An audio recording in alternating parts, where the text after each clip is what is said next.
Halo, teman-teman, selamat pagi, selamat siang, selamat malam. Assalamualaikum, di mana aja Anda berada, semoga sehat selalu. Untuk yang baru gabung, silakan cek Miro, link Mironya ada di message, ada di message Google Meet. Silakan diklik di situ. Baik, kali ini kita akan teruskan session seram tim yang efektif itu seperti apa? Episode 3. Ini nanti akan banyak episode ya. Kita bahas dikit-dikit gitu ya.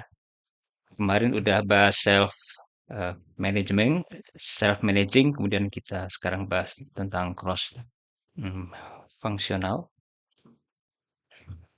Kalau Jumat besok kita akan bahas tentang bagaimana oh bukan bagaimana maksud saya tapi untuk menjadi Scrum tim yang efektif, jangan pisahkan orang bisnis dengan orang developers. Ya, ini teaser aja, judul untuk besok Jumat. Em, Baik, saya akan pindah ke screen berikutnya. Saya akan buka.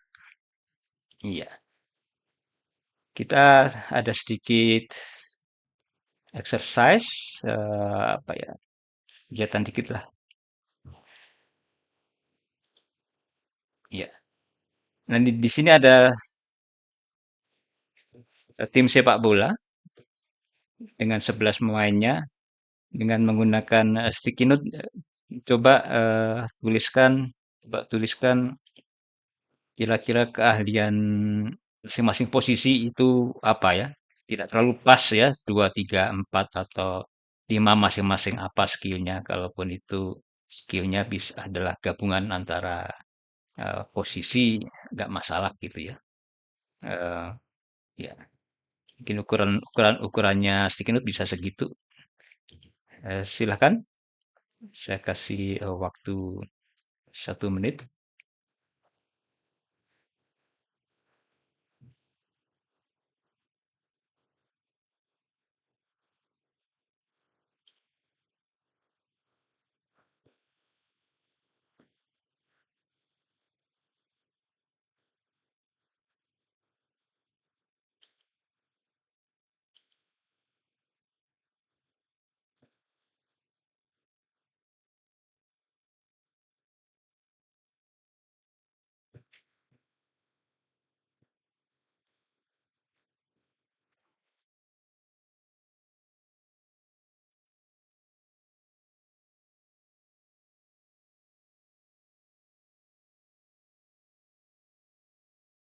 Baik, yang baru masuk, silakan klik Miro di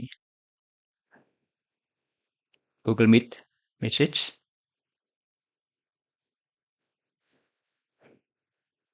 Terima kasih yang udah bergabung.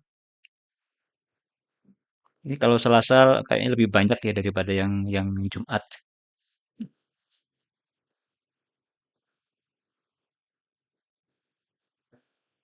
Jumat Skillnya mau ya. weekendan kali Pak. Mau Bagaimana? weekendan kali. Mau weekend kali Jumat udah siap-siap. Iya, tapi kan kita kita rekam jadi saya pikir nggak masalah.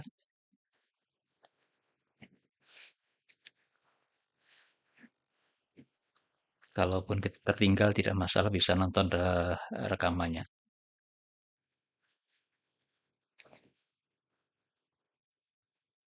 Ya, pace, stamina, left foot. Waduh, ini kelihatannya benar-benar yang suka bola. Right foot. No. Jadi spesialisasinya di left foot. Kalau yang kanan dia right foot gitu ya.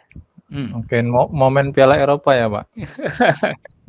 Ya karena analogi ini ya, tim sepak bola ini sangat cocok dengan ini untuk introduction tentang Scrum Team gitu ya. Tinggal nentuin formasi aja ya Pak ya. Iya, shoot power ini ya kalau yang ini ya menyerang ya gitu. vision. Jadi yang tengah ini visionnya harus bagus ya, karena dia bisa lari ke depan, lari ke belakang gitu.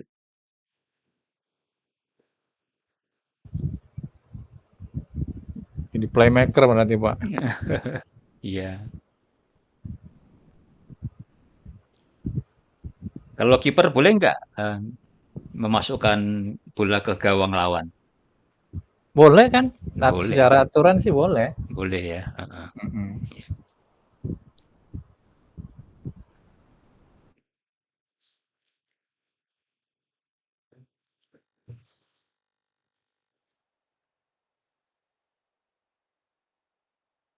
Baik, ini hanya apa istilahnya ice breaking aja. Tapi ini nanti akan kita bawa terus sampai ke slide berikutnya.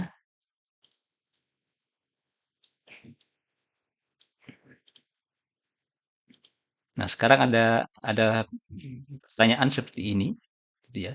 Setelah tadi ada exercise tentang tim sepak bola, ada pertanyaan, apakah anggota tim yang cross fungsional harus memiliki keahlian yang sama? Kemudian pertanyaan yang kedua, apakah tim cross fungsional tidak memerlukan spesialis? Jadi bisa diasosiasikan ke atau dianalogikan ke tim sepak bola. Kemudian setelah terkoneksi ya, oke, analoginya tim sepak bola. Kemudian sekarang coba di mapping ke tim kita sendiri di kantor atau tim software development atau tim bekerja Anda. Eh, Silakan, mungkin pakai sticky note dulu sebelum saya juga akan memberikan eh, komentar.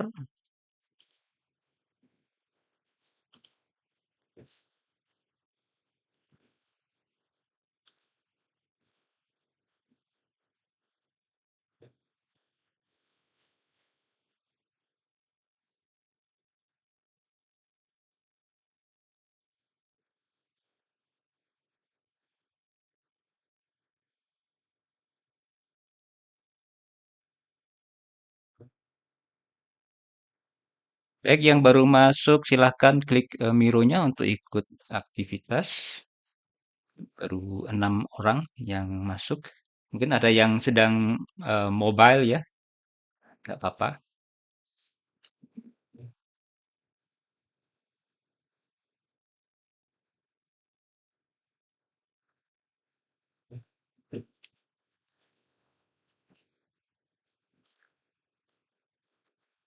Ya, memang kalian macam-macam ya kalau di software development atau mungkin di tim yang lain.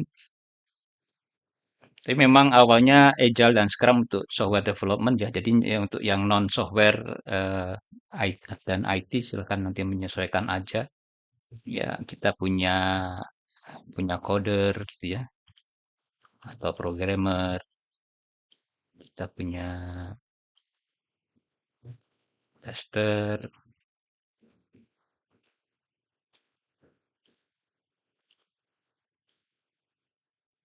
kita punya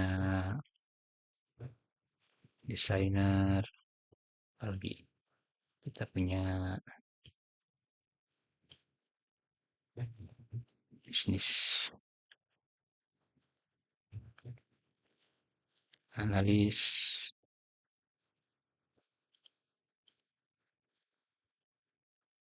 kita punya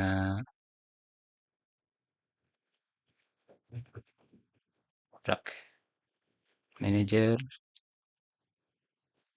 atau bahkan kita punya project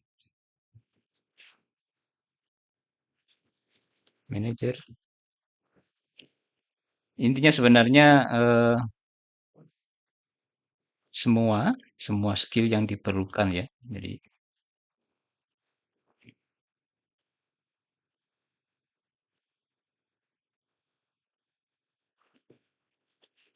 semua skill yang diperlukan untuk deliver produk.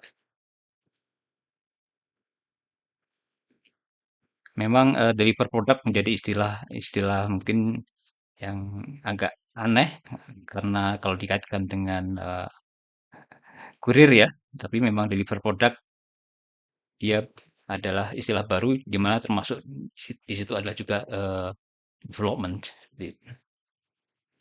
Nah, apakah tim cross functional tidak memerlukan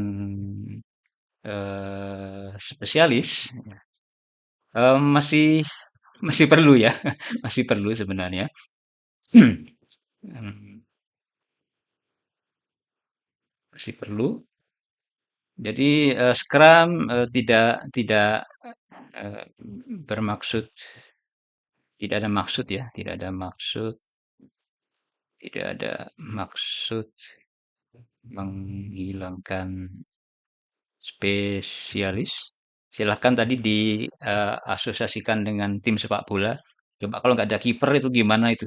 Ya, spesialis kiper atau spesialis kaki kiri, spesialis kaki kanan atau yang tendangannya strong dan terarah itu kan juga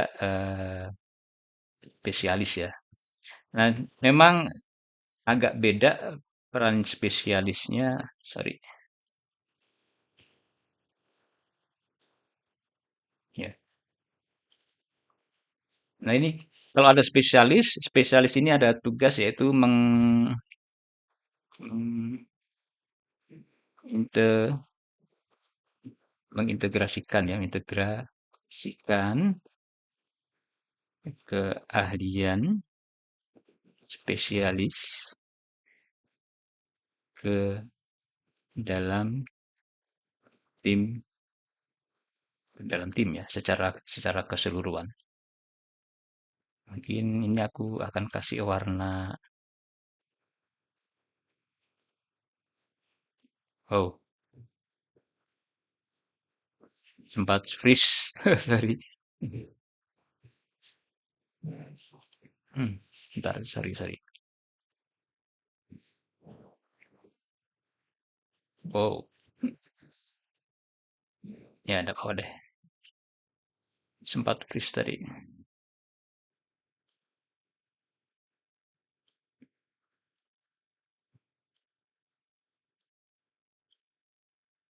Ini saya kasih biru kalau itu komentar saya ya, biar agak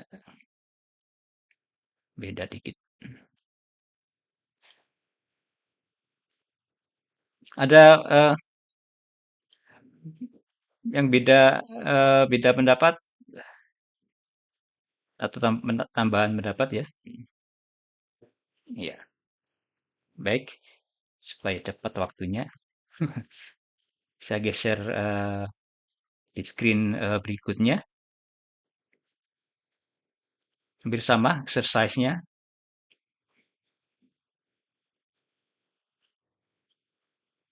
Apakah tim cross-functional bisa mengerjakan beberapa proyek sekaligus?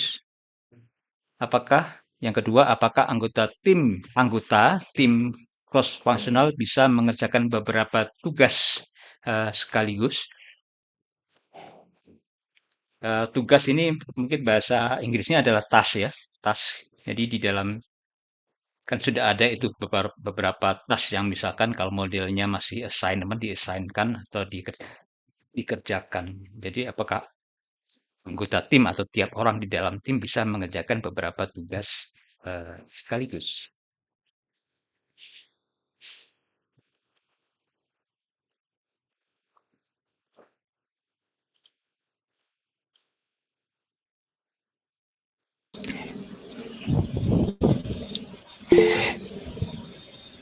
Silakan Pak aja Ivan, Pak, Pak Teguh, Pak Iwan. sorry mau nanya Pak. Yang Mm-mm. satu, apakah tim cross function bisa mengerjakan beberapa project sekaligus? Project ini apakah identik dengan sprint atau ada dalam satu, bukan dalam sprint? Mengerjakan dalam beberapa project, misalkan sprintnya berjalan paralel, dia mengerjakan di dua sprint itu. Yang dimaksud seperti itu bukan Pak?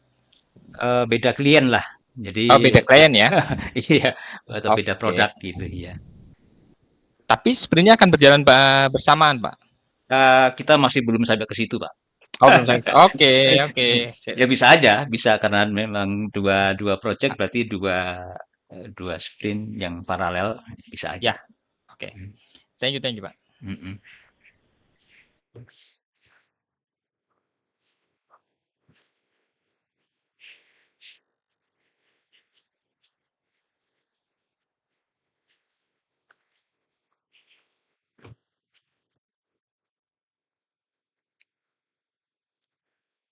Bisa analogikan dengan tim sepak bola juga.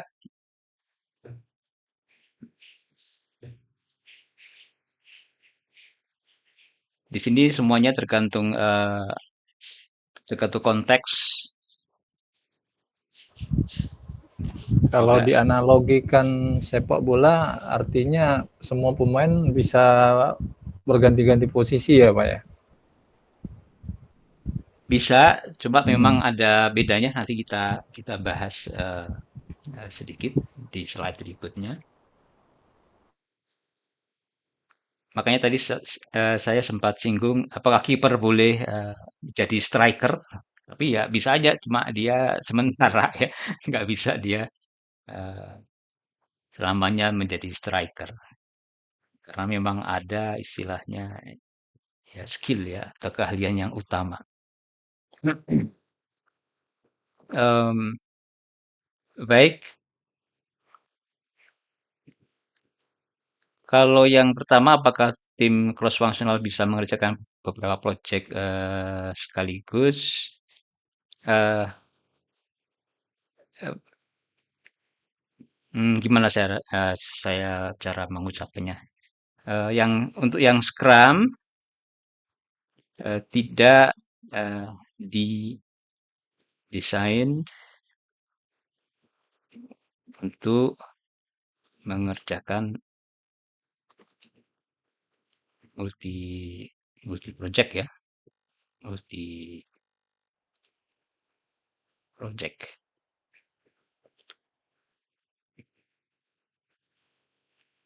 Nah, ini di sini kita perlu memilih eh, project yang seperti apa yang kita harus harus fokus ya, harus fokus. Misalkan di sini untuk Scrum atau Agile Team sebaiknya dia fokus di sebuah produk atau project gitu ya. Kalau menggunakan kerjasama dengan kalau kita kerja antara secara vendor dan klien itu adalah project yang nanti produknya dipakai oleh user langsung. Seperti aplikasi imigrasi yang sekarang lagi viral ya, itu dia. Itu memerlukan fokus dan tim yang ada di dalamnya sebaiknya tidak mengerjakan multi multi project ya gitu. Apakah anggota tim cross functional bisa mengerjakan beberapa tugas? Ya, eh, bisa. Di sini memang ada konsep yang berbeda ya di Scrum bahwa eh, kalau di sepak bola itu kan memang mereka sudah jelas gitu ya posisinya masing-masing seperti itu. Nah, kalau di Scrum maka eh, ini untuk yang level yang paling tinggi dari Scrum ya, hindari sign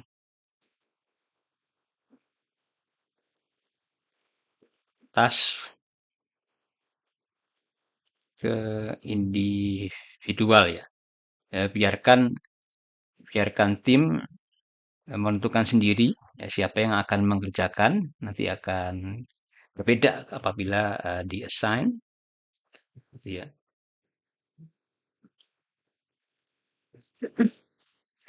Kemudian biarkan nanti akan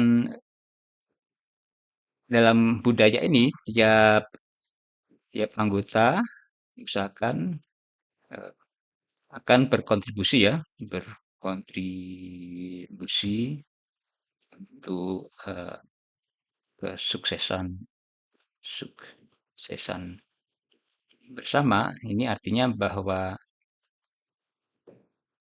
mungkin kita tidak bergantung kepada seseorang untuk mengerjakan sesuatu, tapi kalau misalkan keahlian itu untuk mengerjakan suatu tas atau tugas itu hanya bisa cepat kalau dikerjakan oleh seseorang spesialis, maka tentu ini memang harus desain dengan kepada yang spesialis itu, tapi nanti spesialis juga harus eh, sharing ya kepada kepada yang lain.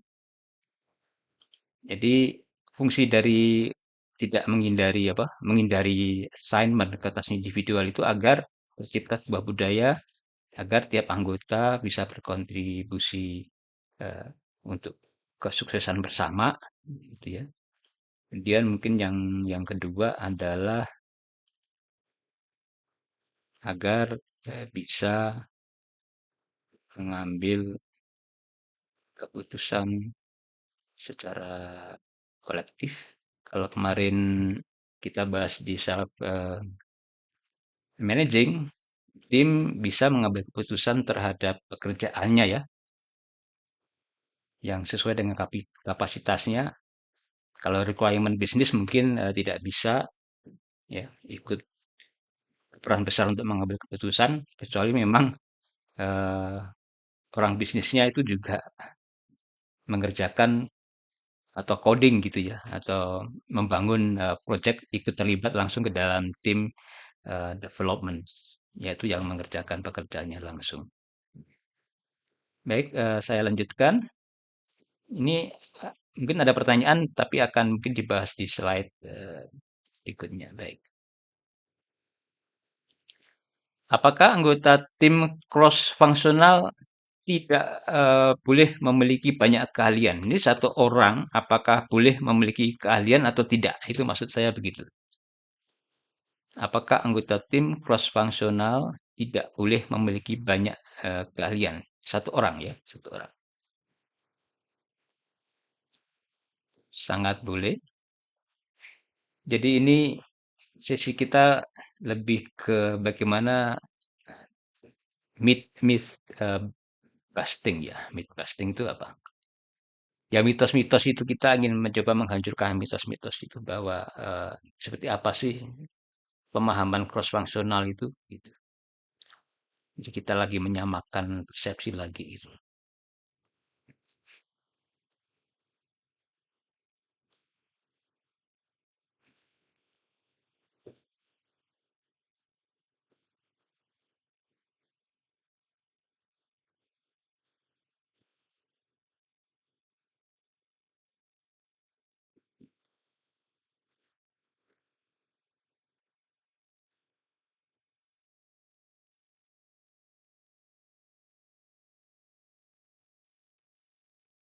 Ya, sangat boleh seseorang di dalam sebuah tim yang cross fungsional memiliki banyak keahlian. Ada yang mendalam gitu ya di dalam satu bidang.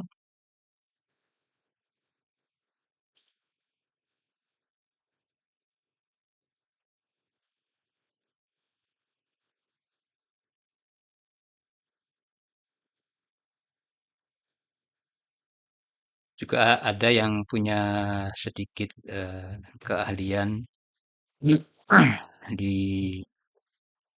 bidang bidang lain. Ini biasanya kita kita sebut dengan T-shape ya, T-shape.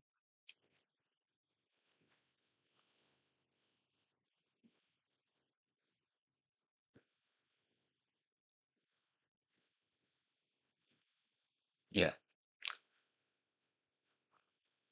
T-shape sebenarnya natural ya, gitu ya. Sayangnya beberapa perusahaan memisahkan skill-skill mereka gitu ya.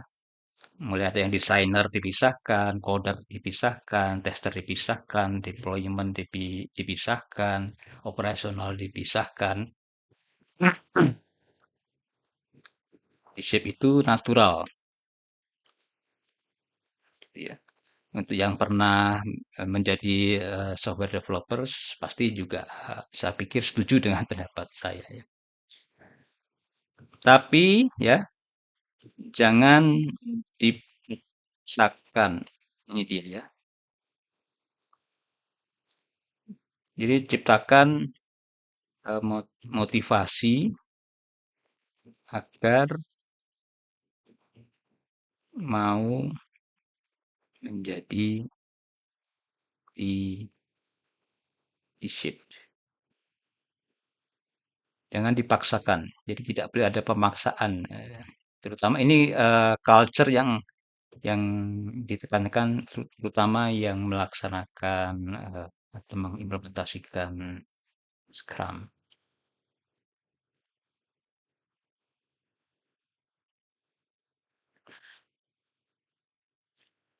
Kemudian kira-kira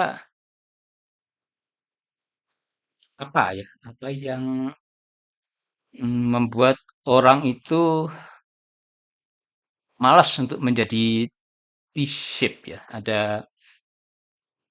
Ada beberapa, langsung aja saya bahas ya.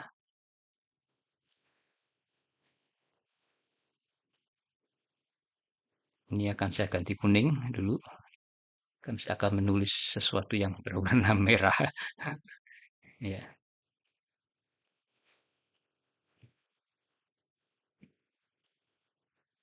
Ini ada hal-hal yang orang ini agak sulit menerima untuk bergerak atau termotivasi untuk menjadi T-shape atau bahkan cross fungsional. Yaitu misalkan karena dia terikat dengan yang disebut dengan job description. Saya ganti merah dulu.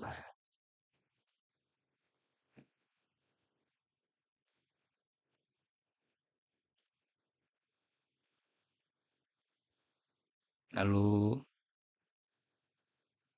silakan mungkin kalau ada yang mau nambah. Lalu hierarki,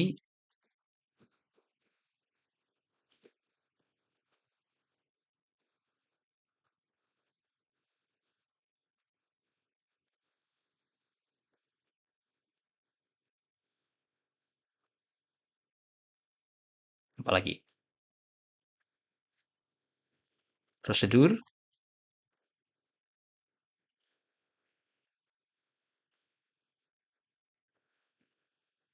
Eh, ini tidak mutlak ya, cuma di sini istilahnya culprit apa ya? Eh, ti- Penyakitnya atau tikusnya atau root cause-nya itu sebagian ada di sini ya. Insentif misalkan bisa insentif apalagi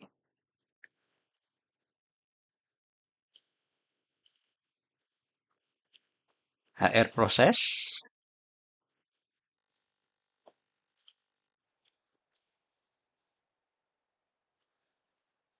apalagi sistem struktur banyak ya.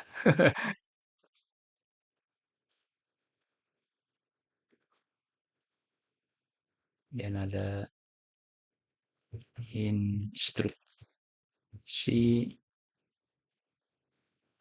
Nah, nanti dilihat aja kalau kita tidak memiliki cross functional team, kemudian juga eh, anggota tim tidak memiliki motivasi untuk menjadi eh, T-shape, ini bisa dicek apa ada kaitannya dengan ini ya, dengan job description, dengan hierarki, dengan reward, dengan karir eh, pressure.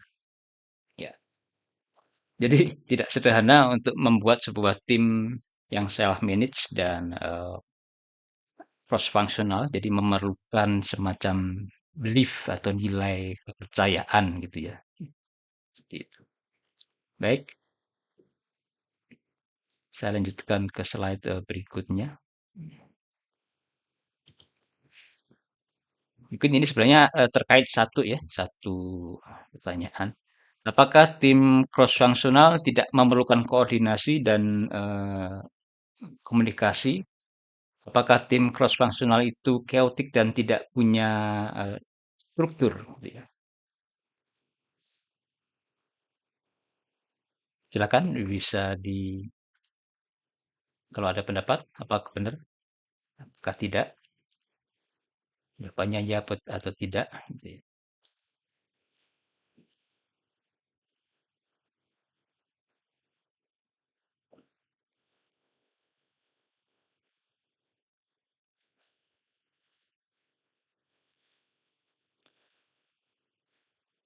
Ya, kebanyakan jawabannya memang positif, ya perlu. eh,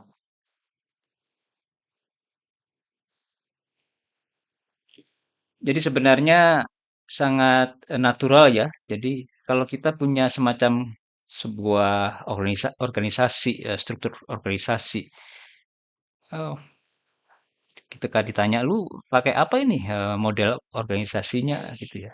Wah kita sih kayak koboi punya mas gitu ya. Nah di sini koboi punya ini oleh Agile atau Scrum itu diformalkan dan bagaimana menjadi tim koboi yang baik gitu maksud saya seperti itu.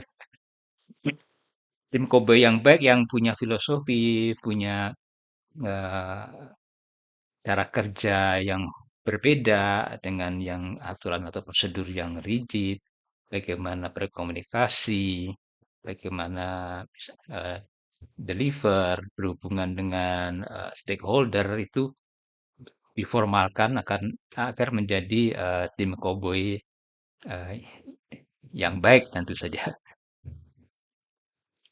Yang untuk di Scrum ada yang agak yang diformalkan ya. Tidak terlalu formal juga, tapi saya pikir maaf ini nge-freeze. Hmm, ya. Jadi perlu ya komunikasi. Saya kasih warna biru di dalam sprint planning, di dalam daily scrum, di dalam sprint review, di dalam refinement, di dalam retrospektif. Ya, diberi wadah, diberi wadah. Scrum sendiri sebenarnya itu bukan saklek juga, bukan mutlak juga. Sprint planning bisa dicicil di dalam sprint. Daily Scrum juga tidak harus setiap hari, tapi saya pikir kalau semakin kompleks permasalahannya ya perlu setiap hari gitu ya. Dan waktunya kadang-kadang ya variatif. Ada yang cuma 5 menit, ada yang 15 menit, bahkan ada yang 20 menit. Itu eh, silakan aja gitu ya. Kemudian dia bisa share knowledge ya, share knowledge. Pak Ivan mau nanya, ini Iya, kalau ini bisa fleksibel juga artinya ya? Iya, yang mana itu Pak? yang Scrum ini. Oh, fleksibel, mungkin saya perlu ini lagi ya, sefleksibel apa itu gitu ya. Jadi mungkin bisa nanti silakan ditulis saja kalau misalkan ada yang mau pengen lebih lebih detail gitu ya. Ya kita perlu fleksibel apa mungkin maksud tadi kan gara-gara ke-trigger bahwa sprint planning ini bisa pecah-pecah gitu ya. Bisa aja. Cuma di sini waktunya perhatikan di awal dan akhir sprintnya itu yang kalau bisa gitu ya. Sedang cara bagaimana pekerjaannya di dalam sprint, kapan sprint planning, kapan daily scrum, sprint review, sprint retrospektif. Bahkan kita bisa mencicil sprint review, bisa aja seperti itu ya. Cuma kalau bisa cadence atau iramanya itu atau sprintnya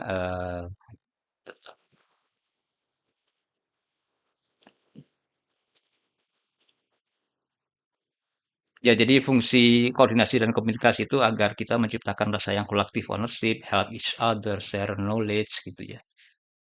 Ya, eh, konflik sih ada ya. Apakah chaotic nanti maksudnya bakal konflik, konflik normal, konflik. Oke, ya. Dan tim yang sudah self manage punya semacam punya mekanisme ya, mekanisme untuk mengatasinya. Tidak tidak masalah. Silakan kalau ada pertanyaan, kemudian malu untuk bersuara bisa ditulis di mana aja atau di atas slide di Miro ada gitu ya. Baik, saya lanjut ke screen berikutnya. Nah ini teori, teori aja. Saya ambil dari Rebel Scrum, salah satu partner dari Scrum.org. Oh iya, jadi pemahaman saya lebih cenderung ke kubu Scrum.org ya. Selalu tergantung konteks. Jadi teknologi kita biasanya punya secara tradisional ataupun sebenarnya secara teori juga ada semacam silo antar tim, bahkan antar tim ini yang homogen di antara ya anggota-anggotanya.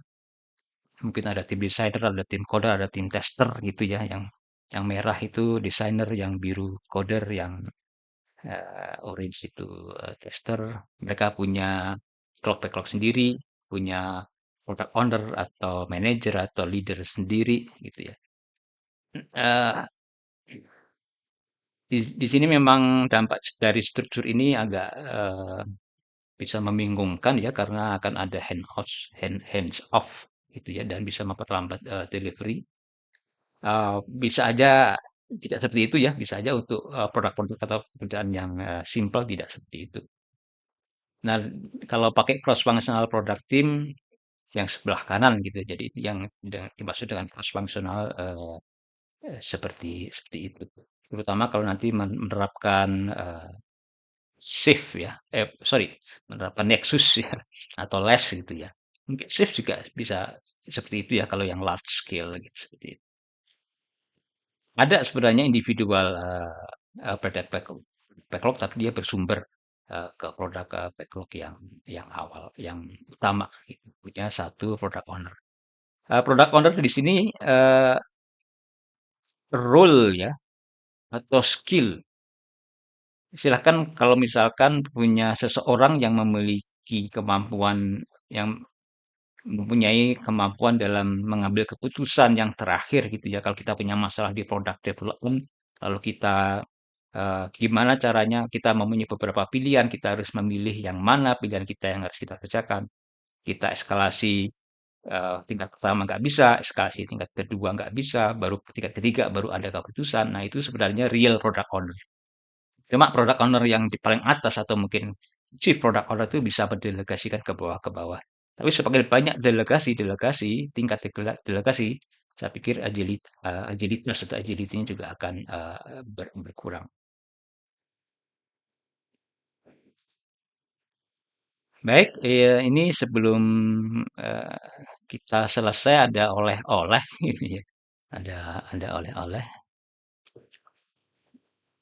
Silahkan di screenshot atau ya disimpan juga Miro-nya. Ini akan terus bisa dibuka ya Miro-nya. Mungkin saya bacakan aja gimana sih cross functional team itu.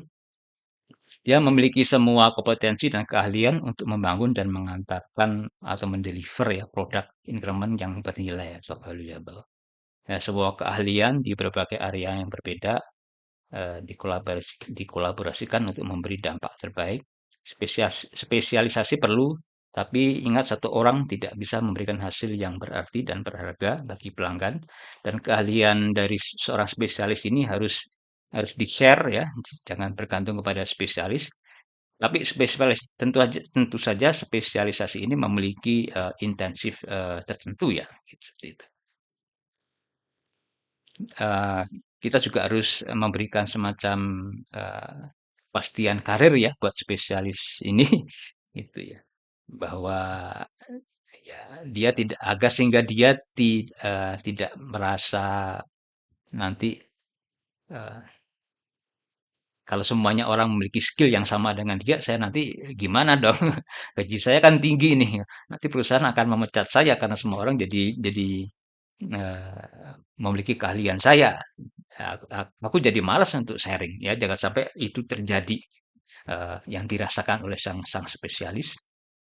kita ciptakan motivasi agar anggota tim suka menjadi T-shape gitu ya. Lalu untuk kita uji tingkat self manage dan cross functional team dalam mengantarkan produk increment bernilai di setiap sprint. Di setiap sprint kalau kita bisa deliver increment itu adalah bahwa tingkat self manage dan cross functional team itu baik. Kalaupun tidak mampu, tidak masalah. Jadi dalam sprint ini bukan deadline, tapi dia adalah opportunity to learn. Jadi kesempatan untuk belajar sehingga memperbaiki di sprint berikutnya. Banyak sekali nanti yang bisa kita pelajari di dalam sebuah sprint. Bila tidak tercapai ya produk increment di akhir sprint, ya cari ahli dari luar atau tingkatkan keahlian sendiri. Nah, di sini ada sebuah tim yang memang bisa mengambil keputusan atau self managing, tapi dia tuh seragam gitu ya. Iya. Ya dia self managing tapi tidak bisa melakukan pekerjaan apa-apa gitu ya karena dia sebenarnya tidak cross functional. Dia hanya lokal optimisasi aja, dia hanya mengerjakan apa yang dia eh, mampu, kemudian dia tidak cross functional, hanya menghasilkan local optimization, tapi dia tidak bisa memahami the big picture gitu ya. Kemudian kalau cross functional tanpa self managing, ya dia tidak bisa bereaksi dengan pengaruh di luar. Nanti saya akan kembali lagi ke situ kalau misalkan waktunya masih ada. Bentuk tim cross functional seawal mungkin, kemudian melatih anggota tim untuk belajar lintas keahlian yang umum dibutuhkan. Nah, kalau kita perlu spesialis, misalkan spesialisasi ini ada ya, di setiap saat gitu ya. Ini idealnya sehingga bantuannya itu datang tanpa delay dan juga sesuai kebutuhan seperti itu. Kalau ada pertanyaan, saya akan kembali ke self managing tanpa cross functionality. Jadi ini skillnya kurang sehingga deliverynya juga lambat karena nggak punya skill yang ada gitu ya. Kalau skillnya besar, tapi dia eh, tidak self managing, jadi harus harus baru bekerja kalau disuruh. Ya, tidak ada inisiatif, tidak ada motivasi, tidak tahu kapan apa yang harus dikerjakan gitu ya, mana yang harus lebih dulu dikerjakan. Jadi ya akhirnya hanya menunggu aja perintah, jadi tidak bisa melakukan reaksi seperti itu. Baik, waktunya sudah habis. Kalau ada pertanyaan, silakan ditulis. Untuk rekaman akan saya stop dulu. Terima kasih udah bergabung dengan saya. Nanti Jumat di pertemuan berikutnya akan topiknya adalah tentang jangan memisahkan antara bisnis dengan development. Terima kasih ya.